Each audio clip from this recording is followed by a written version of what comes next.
Hola jóvenes, buenos días. Buen inicio de semana. Hoy lunes 31 de enero del 2022. Vamos a empezar nuestra sesión número 5 para nosotros el curso de economía.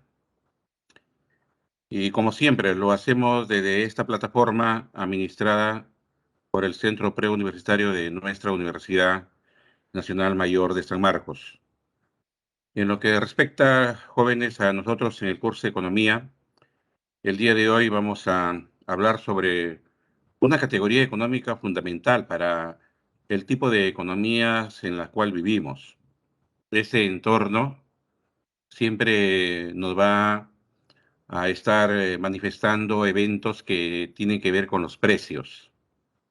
Siempre estamos viendo el comportamiento de los precios en los mercados, más aún si es que directamente estamos comprometidos en hacer transacciones de bienes, de servicios, cuyos precios muchas veces son bastante sensibles al cambio. Uno de los precios muy sensibles que en las últimas semanas, y por qué no decir en los últimos meses, ha tenido una muy pronunciada fluctuación o muy cambiante su comportamiento, ha sido pues el precio de una moneda extranjera que la intercambiamos en el mercado que llamamos mercado de divisas. Me refiero al dólar de Estados Unidos. Ahí el que nosotros paguemos 3 soles 80, 3 soles 90 o 4 soles por un dólar, ese es un precio, el precio de una moneda extranjera. Así como también podríamos pagar 4 soles 50 por un euro, una moneda extranjera.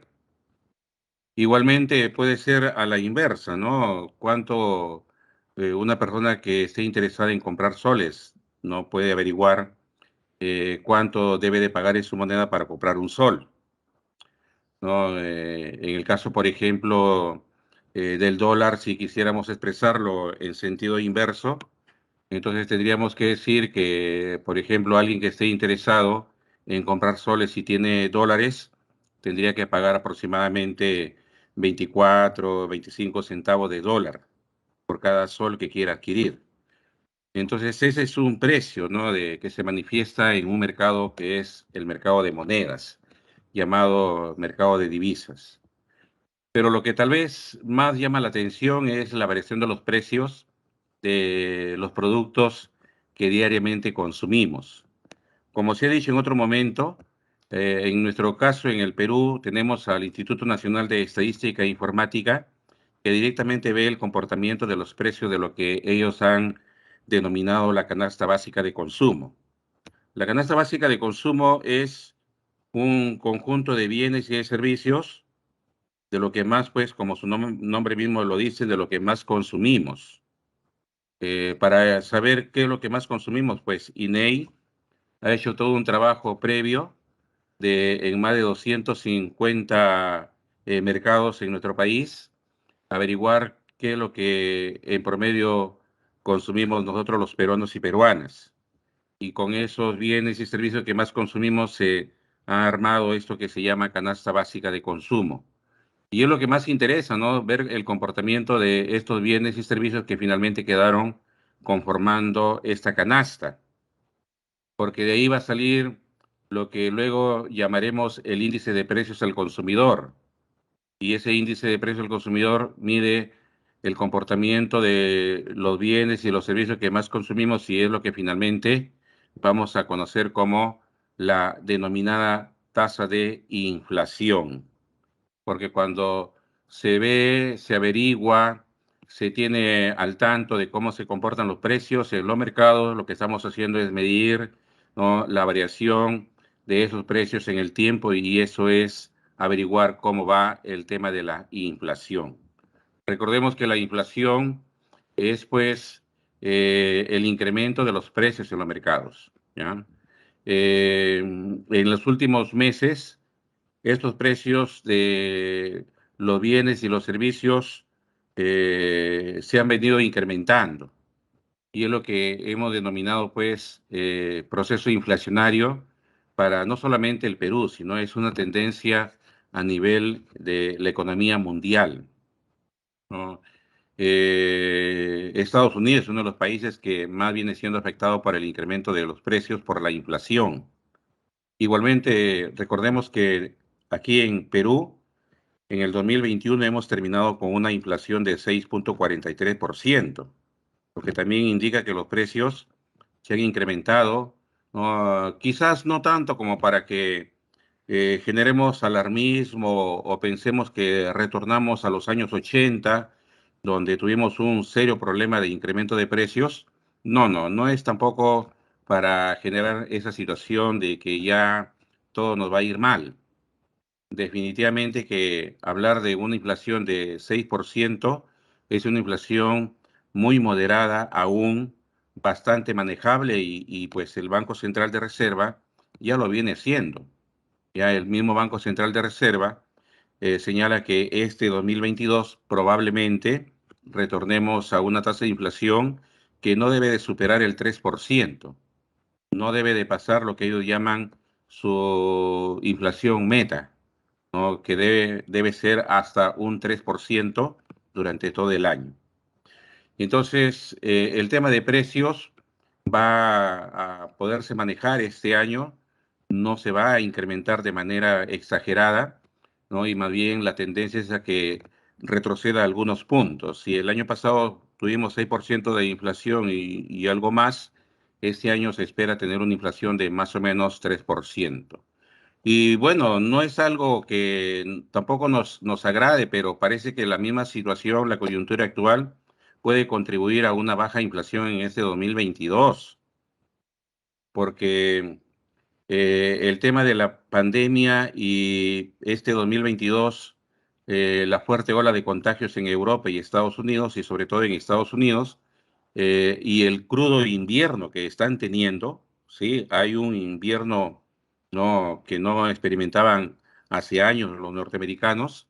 Entonces, todo eso influye en la economía. Todo eso hace que la economía se contenga, ¿no? Como decimos, se recese, ¿no? Y eso hace de que pues también no haya mucha demanda y por lo tanto los precios tiendan a mantenerse bajos, ¿no? Ya estamos viendo, ¿no?, del por qué el precio del dólar ha retrocedido en estas últimas semanas, ¿no? Se debe a ello, ¿no? A la fuerte ola de contagios por la variante Omicron en el mundo y repito, principalmente en Estados Unidos y Europa, y por otro lado, cuestiones climáticas que no vienen siendo tan favorables para la economía norteamericana. Bien, eso es lo que hoy vamos a tratar, jóvenes, el tema de los precios. El precio no es más que el valor en dinero de un bien, de un servicio en el mercado donde se espera ese bien o servicio tenga que ser intercambiado. Ese va a ser el precio. La imagen que ven ustedes ahí es muy elocuente, ¿no? Cada producto tiene un precio, ¿no?, que se expresa en dinero, ¿no?, en unidades monetarias. Entonces, todo bien, todo servicio que deba ser transado en algún mercado va a tener su valor expresado en una determinada cantidad de dinero. Y eso, repito, se define como precio, ¿no?, en términos de la teoría económica. Ahora, hay muchos enfoques, pues, con respecto al precio, y quizás uno de los más aún que se considera cuando se quiere explicar esta parte de la teoría económica es el enfoque de la teoría clásica. Ya lo hemos reiterado en más de una ocasión. Teóricos como Adam Smith, David Ricardo, John Stuart Mill, Jean-Baptiste Sayce y entre otros, ellos no solamente hablaron sobre cómo se debía de repartir la riqueza en una sociedad, también entraron a analizar, a investigar otros eventos, ¿no?, otras categorías económicas y entre ellas el precio. Y se empezaron a preguntar, ¿y por qué las cosas tienen un valor? ¿De dónde proviene ese valor? ¿Por qué hay que entregar tanto de unidades monetarias por este bien o por este servicio?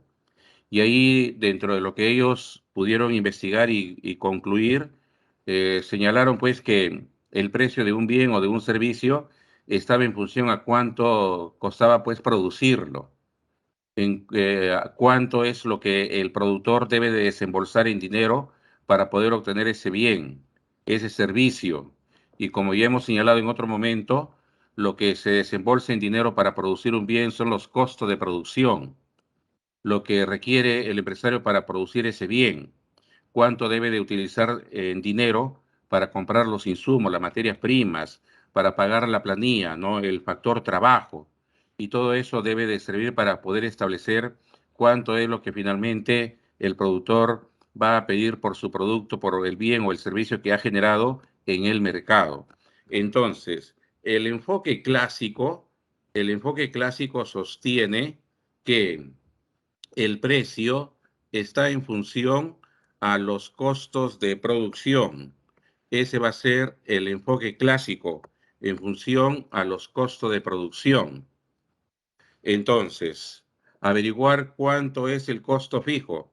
Como ya hemos indicado, el costo fijo es lo que se desembolsa en dinero, pero que finalmente no va a formar parte directa del producto generado, ¿no? Por ejemplo, eh, la maquinaria genera un costo fijo en su mantenimiento, ¿no? O tal vez el alquiler del local donde se lleva a cabo la actividad que es la producción, ¿no? Esos son costos fijos para un productor.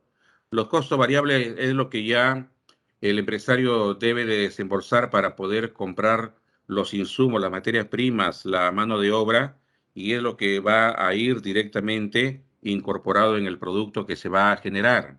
Ese es el costo variable. Y la suma nos da el costo total. Ahora, este costo total se considera el costo total, ¿no? Más un margen, ¿no? Más un margen que va a ser lógicamente el excedente, la ganancia que espera el productor obtener en el mercado, ¿no? El costo de producción más el margen de ganancia debe de generar el precio al cual el bien o servicio será finalmente transado en el mercado. Esa es la explicación clásica, la teoría clásica, los teóricos clásicos consideraron que el precio estaba en función a los costos de producción. El enfoque neoclásico, que ya es una corriente de economistas que empiezan a plantear sus conclusiones de sus investigaciones a partir de la segunda mitad del siglo XIX, donde destacaron Alfred Marshall, William Stanley Jevons, León Walras y otros. Ellos ya vieron el tema del precio por el lado de lo que conocemos de esta teoría, por el lado de la marginalidad, y la marginalidad tenía que ver con la oferta y la demanda.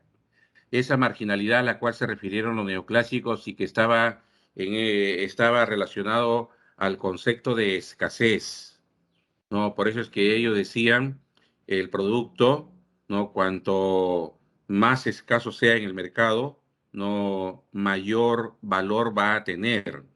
Y además lo relacionaban con el concepto de marginalidad, indicando que el producto, cuanto más utilidad le pueda generar al consumidor, va a ser mejor valorado en el mercado. Claro que también ellos dentro de esa teoría no consideraban y reconocían que esa utilidad podría ir reduciéndose conforme se hacía uso del bien, ¿no? Lo que ellos también van a denominar, ¿no? Los rendimientos decrecientes, ¿no? Esos rendimientos decrecientes que tienen que ver precisamente con los niveles de satisfacción. Entonces, es un enfoque basado en el criterio de la marginalidad, lo que hicieron los teóricos neoclásicos para determinar el precio de un bien o de un servicio. Ahora, hay dentro de la teoría económica básicamente dos tipos de precios. El llamado precio competitivo, el que más o menos se alinea con las dos corrientes de pensamiento económico que acabamos de indicar, la teoría clásica y la teoría neoclásica, y el precio subsidiado. El precio competitivo es cuando el producto, ¿no? Al ser generado, va a ir al mercado y de manera libre tendrá que ser intercambiado de acuerdo a los factores que puedan influenciar tanto por el lado de la demanda como por el lado de la oferta. La semana pasada hemos trabajado oferta-demanda e indicábamos que tanto el productor como el consumidor, cuando toman una decisión en el mercado, es porque ya han evaluado aquellos factores que van a influenciar en su comportamiento y por lo tanto en sus decisiones. Es lo que va finalmente a tener que establecer cómo va a ser la oferta y cómo va a ser la demanda. Y en base a eso, a esa interacción de la oferta y la demanda, se genera el denominado precio competitivo, o también conocido como simplemente precio de mercado, ¿no? O precio de equilibrio. Así son tres formas de determinar a ese tipo de precio: precio competitivo, precio de mercado o precio de equilibrio, ¿no? Como también lo pudimos ver en la sesión anterior. Pero ¿qué ocurre? Sucede que ya también vamos a ver en un momento, hay situaciones en que en el mercado los precios no están debidamente establecidos. Hay situaciones en que el precio puede estar favoreciendo a uno y perjudicando a otro. Hay situaciones en que el precio puede favorecer al consumidor, pero podría estar perjudicando al productor y a la inversa. Entonces, cuando esas situaciones se presentan, muchas veces el Estado cumple su papel. Recordemos que el papel del Estado en estas economías capitalistas es el de actuar como un ente regulador, como un ente que va de alguna manera a estar atento para que en los mercados no hayan fuertes distorsiones. Y cuando las hay, es el Estado que se traduce en el gobierno y que debe de actuar en ese mercado para poderlo regular, para poderlo controlar. Ese es el papel que el Estado cumple en las economías capitalistas, en las economías de mercado. Se hace aquí en Perú, se hace en Europa, se hace en Estados Unidos, se hace en China, en cualquier parte del mundo. El Estado es un ente regulador, ¿no? Le guste o no le guste a algunos, ¿ya? Y por eso es que hablamos de un precio subsidiado. El precio subsidiado es cuando el Estado, a través de los gobiernos, va a tener que asumir una parte del precio que finalmente el producto va a tener en el mercado. Entonces, precio subsidiado significa que el Estado asume una parte, una proporción del precio de dicho producto en el mercado. Caramba, frente a esta situación de crisis por pandemia, hay muchos mercados donde el Estado ha tenido que intervenir para subsidiar. Los pasajes del transporte público están subsidiados, se encuentran subsidiados. No, si lo dejáramos que simplemente el mercado lo determine, deberían estar por encima de lo que ahora pagamos por el transporte público en términos de pasajes, porque hay un subsidio por parte del Estado. Igualmente también, ¿no? Precios subsidiados es la venta de libros, ¿no? Ahí hay un subsidio también, ¿no? Para que se pueda acceder a libros, ¿no? Con un precio no tan elevado, producto de simplemente dejar el mercado que establezca cuál va a ser el precio de ese libro. Medicamentos que también están subsidiados, ¿no? Si no, costarían mucho más si es que se lo dejamos libremente a que el mercado determine el precio de esos medicamentos, ¿no? Subsidiado también está el precio del agua potable, ¿no? Por eso es que entre los servicios que recibimos, agua potable, energía, gas natural, no, indudablemente que el servicio de agua potable, el precio que pagamos por dicho servicio, es un precio pues subsidiado, ¿no? Lo que en términos comunes podríamos decir es barato, ¿no? El servicio es barato, ¿ya? Ahora, si se lo dejamos en manos de la empresa privada, como algunos quieren, que Sedapal pase a ser una empresa privada, yo les aseguro que a la vuelta de 1 o 2 años ya estarían pagando 2 o 3 veces más de lo que ahorita estamos pagando. Porque ellos dicen, no, el mercado, cuando tampoco no va a ser así. Sabemos muy bien que Sedapal es un monopolio. y estando en manos del Estado, en manos del sector privado, seguirá siendo monopolio, ¿no? Va a seguir siendo monopolio. Solo que los monopolios, cuando están en manos del Estado, funcionan con precios subsidiados, como es el caso de Sedapal. Pero un monopolio en manos de privados, no, pues ahí el privado pone el precio que le permita obtener sobreganancias, ¿no? Así para ellos es esa regla, ¿no? Entonces, ese es el precio subsidiado, cuando el Estado, en su rol de ser un ente que controla mercados, pues participa asumiendo una parte del precio de ese bien o de ese servicio. Bueno, ahí hay algunas noticias, informaciones, casos que se han visto en el mundo real, en nuestra economía o tal vez en otras, y hablemos un poco del control de precios. El control de precios, como se indicó, está a cargo del Estado. El Estado cumple a través de ingresar a un mercado para poder regular, ¿no? Cumple su rol de ente pues regulador.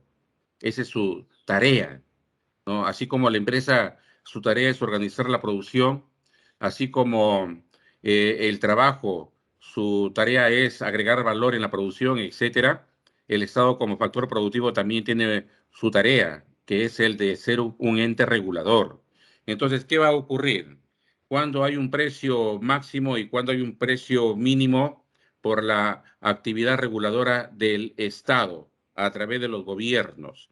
El precio máximo es cuando el Estado, a través del gobierno, a través de la autoridad, establece un precio llamado oficial, porque así se va a llamar el precio que determine el gobierno, la autoridad, ¿no? El precio oficial se va a ubicar por debajo del precio de mercado, por debajo del precio de equilibrio, del precio de competencia. Como vemos en el gráfico, este es el precio de equilibrio, precio de competencia. Y aquí está la cantidad también de equilibrio. De equilibrio porque tanto el comportamiento del consumidor como del productor coinciden. La intersección de ambas funciones, demanda y oferta, hace ver que efectivamente aquí en este mercado en competencia hay una condición de equilibrio. Pero puede que en este caso no hayan consumidores que no pueden pagar ni siquiera el precio de equilibrio. De repente en estos momentos un balón de gas, su precio de mercado, vamos a suponer que sea 50 soles. Bueno, ese es el precio del mercado, pero van a haber familias que no van a poder pagar 50 soles por un balón de gas. Otras tal vez sí lo van a poder hacer. Y habrán algunas familias que inclusive podrían pagar más. Podrían pagar 70, 80, 100 soles por un balón de gas. El mercado es así. Y aquí lo vemos. Todos los que estén por encima de este punto de equilibrio en la función demanda, que estoy tratando ahí de señalar con el puntero, todos los consumidores que están en este tramo de la función demanda son personas, son consumidores que en nuestro ejemplo de balones de gas, que pueden pagar por encima del precio de equilibrio. No se hacen ningún problema. No pueden pagar 70, 80, 100, 150 soles por un balón de gas. Como que los hay. Hay familias que pueden pagar tranquilamente esos precios y ni les interesa si sube o no el precio del balón de gas. Ya usted se imagina qué tipo de familias son por sus ingresos. Pero también hay familias que no pueden pagar ni siquiera el precio de equilibrio del mercado de gas. ¿No? En el ejemplo que estamos tomando así rápidamente, ¿no? No pueden pagar ni siquiera 50 soles por un balón de gas. Pero de repente podrían pagar 40 o de repente 30 soles por un balón de gas. Ahí es donde interviene el Estado, porque todos ellos, todos los que no pueden pagar el precio del mercado están acá, en este otro tramo de la función demanda. Estos son consumidores que no pueden ni siquiera pagar el precio del mercado, el precio de equilibrio, el precio de competencia. Pero, repito, podrían de repente sí pagar 40 soles pues, por un balón de gas o 32, 35 soles por un balón de gas. Entonces ahí entra, repito, el Estado. Y el Estado dice, no, vamos a establecer en este mercado un precio máximo, ¿no? Y lo vamos a publicar en el diario El Peruano y todos los que quieran vender gas tendrán que sujetarse a la norma, tendrán que obedecer y acatar la ley. Y tendrán que vender un balón de gas al precio que determinemos como gobierno, como autoridad. Ese es el llamado precio oficial. Ese es el llamado precio máximo, que aquí lo estamos viendo. Por eso le decía, el precio máximo siempre estará por debajo del precio de equilibrio, por debajo del precio de mercado, porque aquí la intención del gobierno, del Estado, es de apoyar a aquellas familias, a aquellos consumidores que no pueden pagar el precio de mercado, pero sí podrían pagar un poco menos, ¿no? Pero de acuerdo a esa teoría, ¿qué es lo que se generaría si es que el gobierno establece un precio por debajo del precio de equilibrio en este mercado? Lo que se va a originar es que más personas quieran consumir el bien y los productores, algunos van a querer ofertar menos. Entonces, la cantidad demandada va a superar a la cantidad ofertada, generándose un problema de escasez. Y esa es la principal crítica que hacen aquellos que consideran que el Estado no debería intervenir en los mercados para establecer un precio, para regular precios, para controlar precios. Se oponen a la intervención del Estado, a la intervención del gobierno. Y lo vemos, ¿no? Lo vemos. Caramba, se expresan por los medios de comunicación, ¿no? En una situación opuesta, contraria a que el gobierno, por ejemplo, controle el precio de los medicamentos que de alguna manera pueden ayudar a combatir pues este virus, ¿no? En la cadena de farmacias. Ahí en Estados Unidos pendientes estas personas, ¿no? Varios de ellos economistas inclusive, señalando que el gobierno no debe de fijar precios de los medicamentos, etcétera, etcétera, ¿no? Hay también esa oposición. ¿Y cuál es su principal argumento? En contra de un control de precios, de que eso va a generar escasez, ¿no? Entonces, eso es lo que señala esta teoría, ¿no? Porque la cantidad que se quiere comprar supera la cantidad que se quiere vender. Teóricamente, entonces, ¿cómo se corrige este problema de exceso de demanda? En que el precio tiene que ir subiendo para volver a ubicarse otra vez en el equilibrio. Pero cuando es un precio establecido por la autoridad, se mantiene, es fijo, porque lo ha dado por ley, por norma. Entonces, ahí es donde viene la principal crítica a aquellos que señalan no debe de haber control de precios. Ahora, el precio mínimo. El precio mínimo es lo contrario. El precio mínimo debe estar por encima del precio de mercado, precio de equilibrio, precio de competencia. ¿Ya? Acá ya se trata de ayudar a algunos productores. El primer caso de precio máximo es para ayudar a algunas familias, a algunos consumidores. El precio mínimo es para ayudar a aquellos productores que el mercado no les está siendo muy favorable. No les es muy favorable. Se ve mucho, por ejemplo, en la actividad agrícola. En la actividad agrícola se ve mucho este tipo de situaciones del mercado, en donde muchos agricultores más bien se ven perjudicados por los precios que le pagan por sus productos que generan. El pequeño agricultor, el mediano agricultor, son los principales afectados, ¿no? Estos productores de papa, de arroz, de, de, de, de algunas frutas, ¿no? En fin, se ven perjudicados porque el mercado les paga un precio que no les permite ni siquiera cubrir sus costos de producción.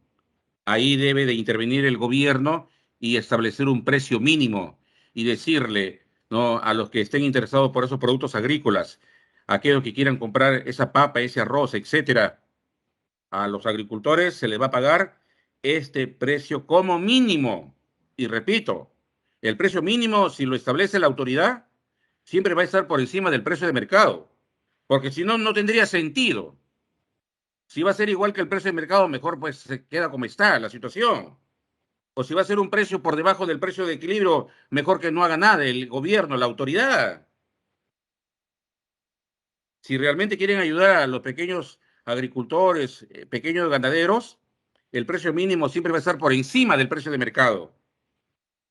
Si no, repito, no tiene sentido hablar de un control de precios, ¿ya?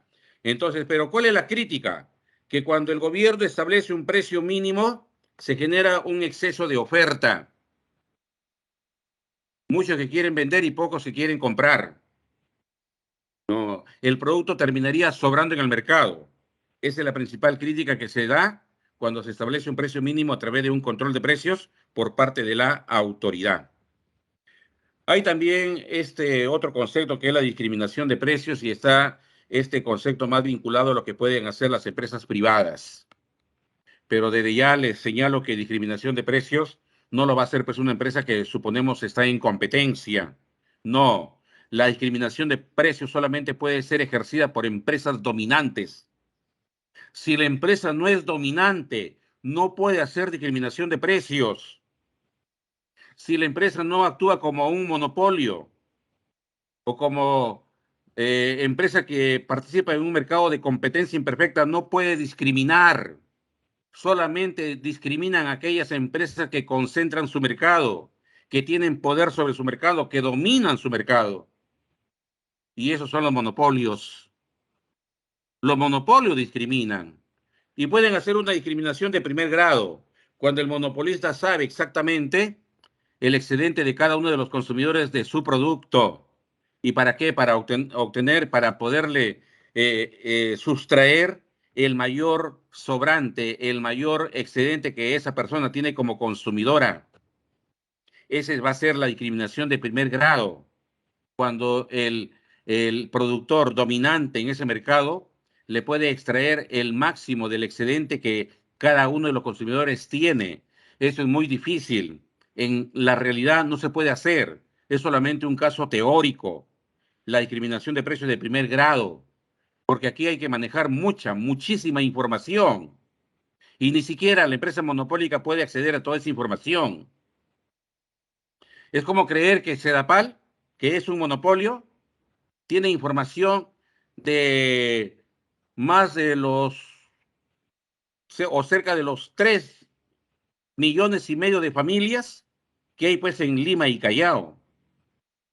Es imposible que Sedapal sepa exactamente cuál es el ingreso de cada una de las familias para saber cuánto no puede ser el precio máximo que le cobre a cada familia de acuerdo a sus ingresos, porque eso es discriminación de precios de primer grado. Saber exactamente cuánto gana cada persona, cada consumidor, y saber cuál es su excedente y tratar de aplicarle a cada consumidor el precio máximo que podría pagar por el bien o por el servicio. En este caso, servicio de agua potable. Y eso, repito, es imposible, que ni siquiera el monopolista puede lograrlo. Por eso, lo que sí más bien hay es discriminación de precios de segundo grado y de tercer grado. Por ejemplo, Sedapal hace discriminación de precios de segundo grado en el mundo real. Por eso es que establece para sus servicios de agua potable dos tipos de tarifa. No, tarifa de agua potable para las empresas y tarifa de agua potable para las familias. Lo que ellos llaman tarifa comercial y tarifa residencial, respectivamente. No, la comercial para las empresas, la residencial para las familias. Y ahí pues, en cuanto al pago, no por el servicio, diferencia. Esa es discriminación de precios de segundo grado, que también de manera similar lo hacen las empresas que brindan servicios de energía eléctrica como Enel, Luz del Sur. ¿Ah? Esa es la discriminación de segundo grado. Y de tercer grado ya es cuando el mercado inclusive se segmenta mucho más, ¿no?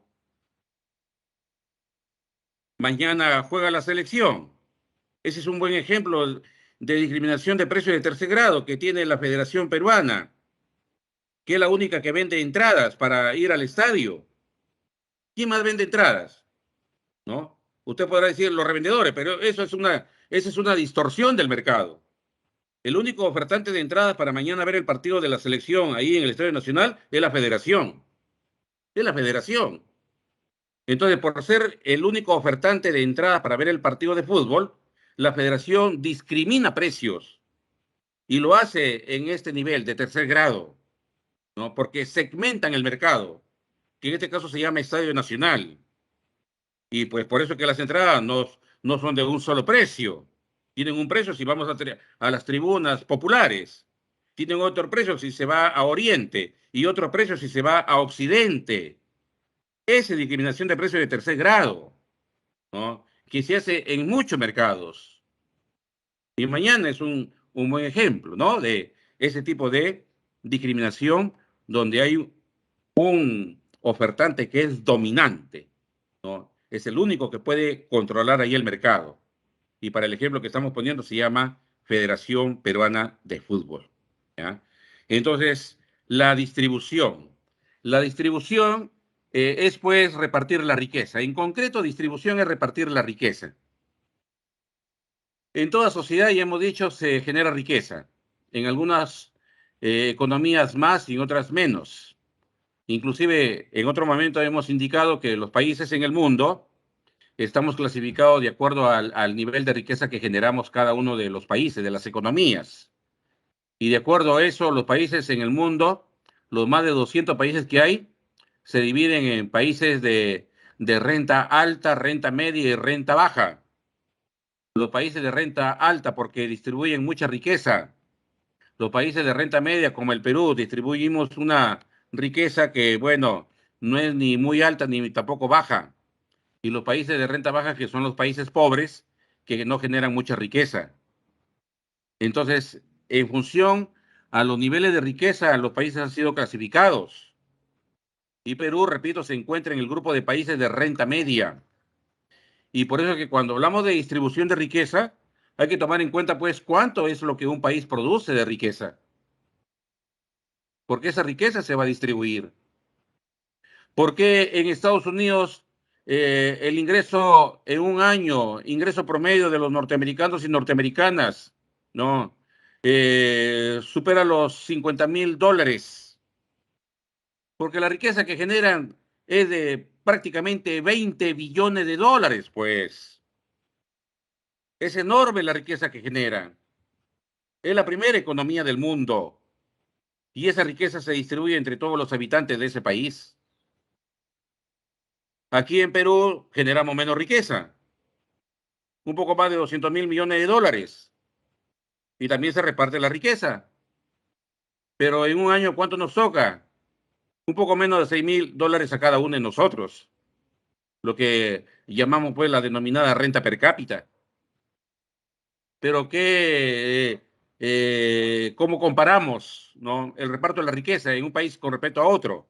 En la riqueza que globalmente genera cada país, ¿no? Entonces, es diferente, totalmente diferente el nivel de riqueza que generan los países.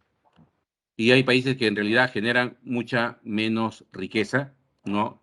Como es el caso de Bolivia, Paraguay, los países centroamericanos, ¿no? Distribuyen menos riqueza.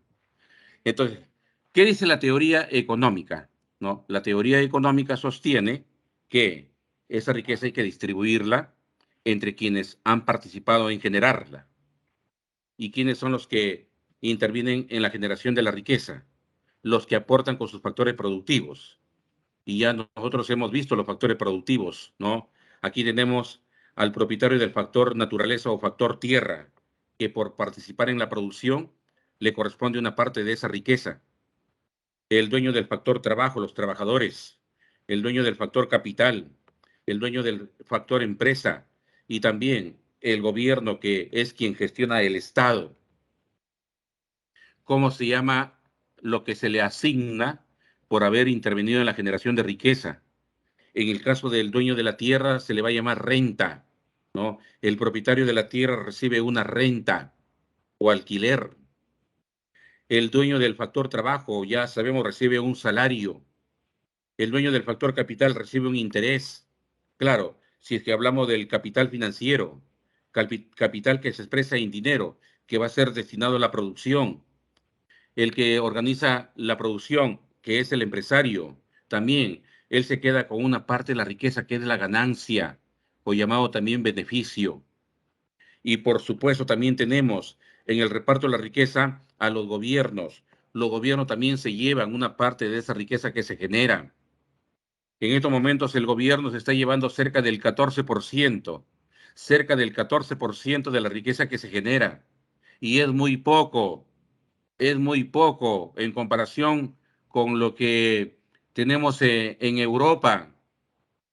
Caramba, la semana pasada se ha estado comentando que la Organización para la Cooperación del Desarrollo Económico, la OCDE, ya oficialmente nos ha enviado la invitación para incorporarnos a este club de países no considerados desarrollados o con buenas prácticas económicas.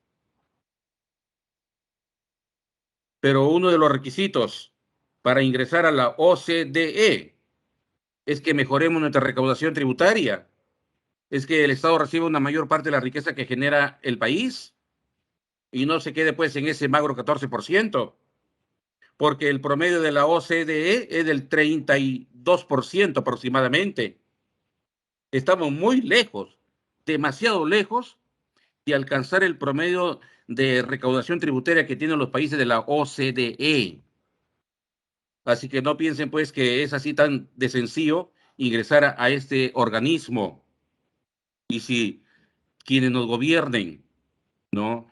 No solamente me refiero al actual gobierno, sino a los que vendrán, realmente muestran interés en que Perú se incorpore a la OCDE, una de las varias cosas que aún nos falta por cumplir es esto, de que el Estado, por el momento, recibe no, muy poca riqueza de la que se genera.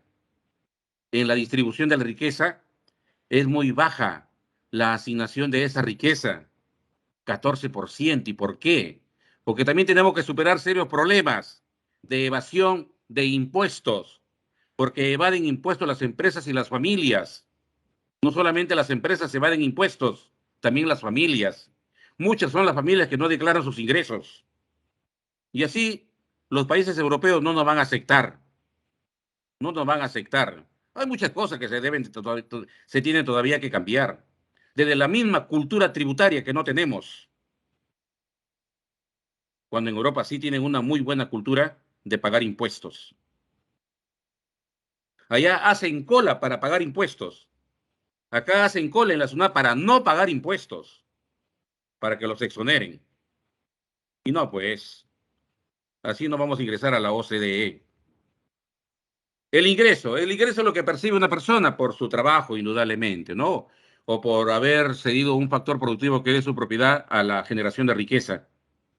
Mayormente el ingreso viene de parte de pues, de los salarios que obtienen las personas por su trabajo que llevan a cabo, ¿no? El ingreso puede ser diario, puede ser semanal, quincenal, ¿no? Mayormente es mensual, ¿ya? La riqueza es lo que se va acumulando, ¿no? Producto de los excedentes que no se utilizan en el periodo que se percibió ese ingreso, ¿ya? Entonces, para que más o menos ustedes traten de captar la diferencia. Una persona tiene, vamos a suponer, en un mes 3.000 soles de ingresos por su trabajo. Eso es lo que percibió como remuneración, 3.000 soles. Ahora, vamos a suponer que de esos 3.000 soles, ¿no? De esos 3.000 soles, 2.500 soles los consumió. 2.500 soles los consumió. Y los otros 500 los ahorró, ¿no? En ese mes, en ese periodo, es ahorro, ¿ya?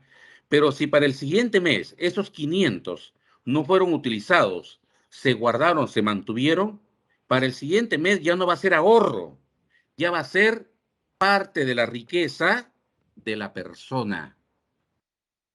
Por eso es que la riqueza son los excedentes que se van guardando en el tiempo, ¿ya?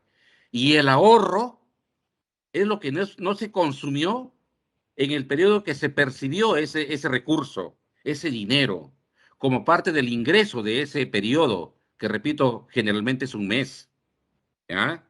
Entonces, porque algunos a veces confunden, creen que ahorro es igual que riqueza, cuando no es así, ¿ya? La economía como ciencia define claramente qué cosa es ingreso, qué cosa es consumo, qué cosa es ahorro, qué cosa es inversión, qué cosa es riqueza, ¿ya? Ahora, la redistribución. La redistribución, jóvenes, se presenta cuando en la economía se percibe que algunos tienen dificultades para poder atender necesidades básicas. Hay familias que el mercado les da un ingreso, por supuesto, pero ese ingreso es muy magro, es exiguo. Ni siquiera le permite cubrir su canasta de alimentos y mucho menos su canasta básica de consumo, que son cosas diferentes. No es lo mismo una canasta de alimentos que una canasta básica de consumo. Entonces hay personas, hay familias cuyos ingresos ni siquiera les permite cubrir su canasta de alimentos.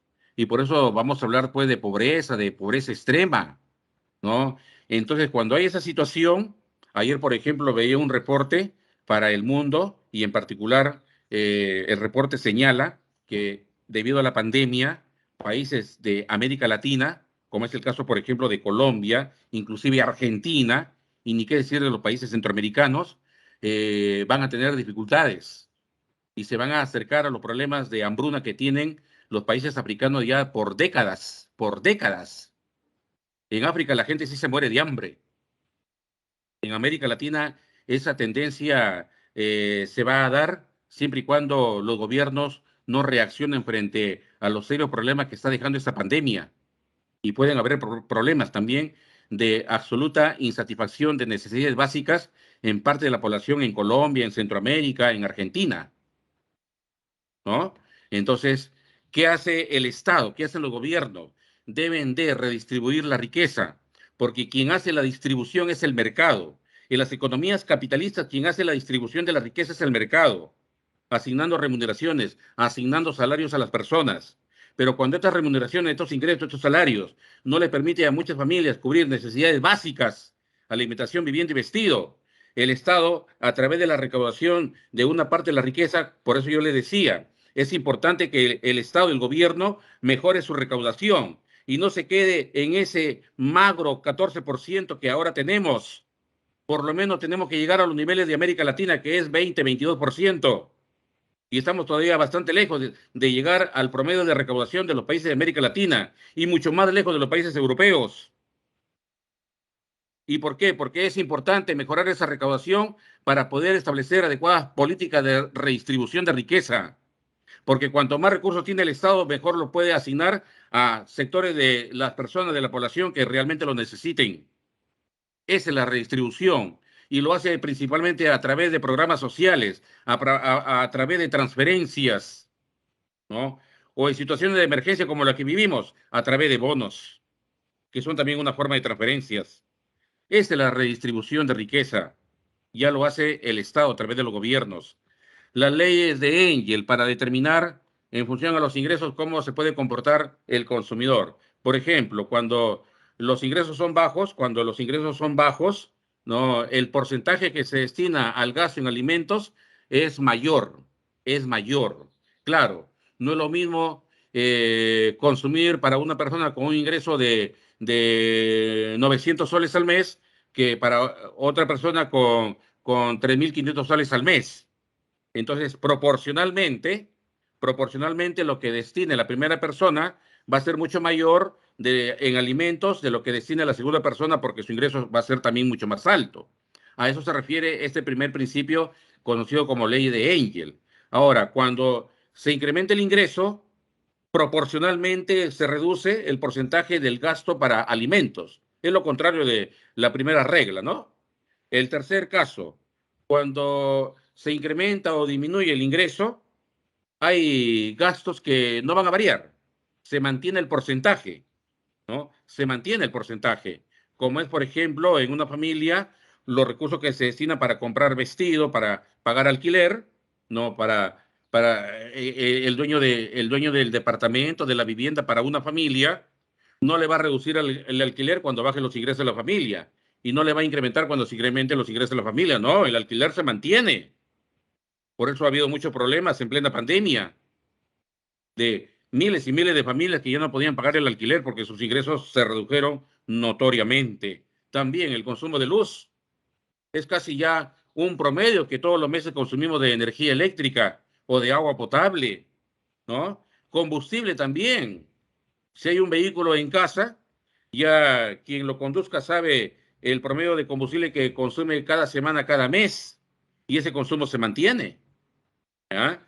Entonces también esa cuarta regla, a mayor ingreso, mayor proporción en gasto de ciertos bienes y servicios que las familias adquieren. Cuando se incrementan los ingresos, no, las familias ya no solamente están mirando de que sus hijos estudien a nivel, a nivel superior en una universidad pública, ya tienen de repente recursos suficientes para poderlos inscribir en una universidad privada, ¿no? Gastan más en educación, van a visitar a especialistas en salud de manera más continua, porque los ingresos van mejorando, se puede ahorrar y luego formar una riqueza, y esa riqueza inclusive se puede invertir. Se va mejorando el menaje de la vivienda, del hogar, y hasta las familias pueden irse de viaje en vacaciones. Eso cuando los ingresos se incrementan, ¿no? Todo eso lo observó Ernest Engel y estableció como si fueran reglas que siempre se van a cumplir. El salario es el precio del trabajo, ¿no? El salario es una forma de precio, pero en este caso del factor trabajo. Entonces también tiene una diferente clasificación de acuerdo a la persona que lo percibe. Jornal, si es que la persona trabaja como obrero, como obrera, ¿no? En la actividad económica, sueldo para los empleados y empleadas, honorario para los profesionales independientes, emolumentos para los altos funcionarios públicos de un gobierno y la dieta para ciertos funcionarios de, por ejemplo, presidente de algunas empresas públicas o también los funcionarios de los gobiernos locales. También reciben dietas, ¿ya? Ahora, según el poder adquisitivo, salario mínimo legal. Salario mínimo legal es lo que aún se mantiene en 930 soles. Bueno, se dice que el gobierno dijo que este año iba a revisar a ver si lo incrementaba. Hablaron inicialmente de 1.000 soles, de 930 a 1.000 soles, cuando todavía no hay nada, ¿no?, establecido. Salario mínimo vital para poder cubrir la canasta básica de consumo, ¿no? Y esto puede fluctuar entre los 1.500, 1.700 soles, dependiendo de cómo también varíen los precios, de cómo va la inflación, ¿ya? Eso puede ir variando todos los años debido a la variación de los precios. Salario nominal, la cantidad de dinero que recibe el trabajador o la trabajadora por su labor, cantidad de dinero después de un periodo, ¿no? Entonces, se puede de repente tener una persona que recibe 2.500 soles en un mes, ese es su salario nominal. Con ese dinero se va a los mercados a comprar bienes, comprar servicios que requiera. Y lo que le pueda alcanzar, ¿no?, con su dinero que llevó al mercado, eso va a definir su salario real. Porque el salario real se mide en cantidades de bienes y de servicios. Por eso se llama real. Se mide en cuántos bienes y cuántos servicios se pudo comprar con el dinero. Eso refleja el salario real. Por eso el salario real está estrechamente vinculado a cómo van los precios en los mercados. Si los precios bajan, el salario real se incrementa. Si los precios suben, el salario real disminuye. Claro, suponiendo que la persona sigue recibiendo la misma cantidad de dinero como salario nominal. Según lo que se pague, salario por tiempo, ¿no? Hora trabajada, hora pagada. Eso es lo que establece el salario por tiempo. Salario a destajo, de acuerdo al rendimiento y de acuerdo a la productividad del trabajador. Bueno, el sindicato es la organización de los trabajadores para poder velar por los intereses de todos ellos en conjunto.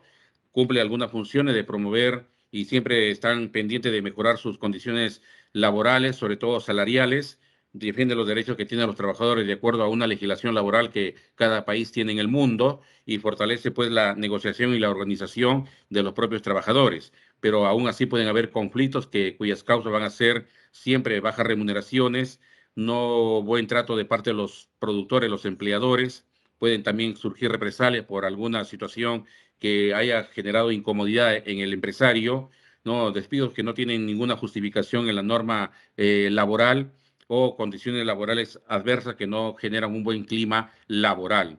Y hay formas de protestar. El paro, que puede ser de 24 horas, 48 horas, la huelga ya cuando se suspende las actividades por un tiempo indefinido, el boicot cuando los trabajadores ingresan pues y no desarrollan la actividad, la labor, o simplemente se niegan a comprar eh, los productos o servicios que brindan las empresas comprometidas en ese hecho. Se ha intentado hacer, por ejemplo, un boicot a Rexol por la terrible contaminación que nos ha generado, ¿no? Algunos han acatado, otros no. ¿Y cómo se quiso hacer el boicot?